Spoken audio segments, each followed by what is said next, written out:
Hi praise lord. దేవుని పరిశుద్ధ నామానికి స్తోత్రం కలుగును గాక. ఈరోజు దేవుని వాగ్దానము యోహాను సువార్త 20 అధ్యాయం 29 చూద్దామా.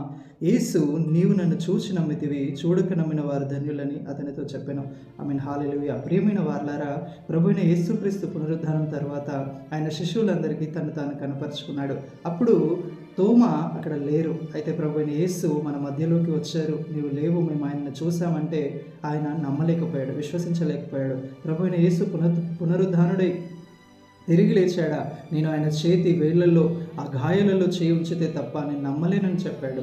అవును, ఈరోజు కూడా చాలామంది దేవుడు ఉన్నాడని, ఆయన నిజమైన వాడని, రక్షకుడని, పరలోకమును నిత్య జీవమునిచ్చేవాడని అంటే ఎంతోమంది ధృవీకరిస్తున్నారు. సువార్తను ప్రకటిస్తున్న వారిని ద్వేషిస్తున్నారు, నిర్లక్ష్యం చేస్తున్నారు.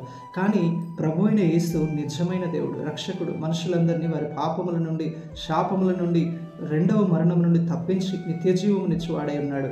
అయితే తోమా ప్రభు అయిన యేసుక్రీస్తును పరీక్షించి నమ్మాడు. అయితే దేవుడు ఉన్నాడని చూడక నమ్మిన వారు ధన్యులని దేవుని వాక్యం సెలవిస్తుంది. అబ్రహాం దేవుణ్ణి చూడలేదు, ఆయన స్వరమును విని చూపించిన దేశానికి వెళ్ళాడు, నమ్మకంగా జీవించాడు, ఉన్నతంగా ఆశీర్వదించబడ్డాడు.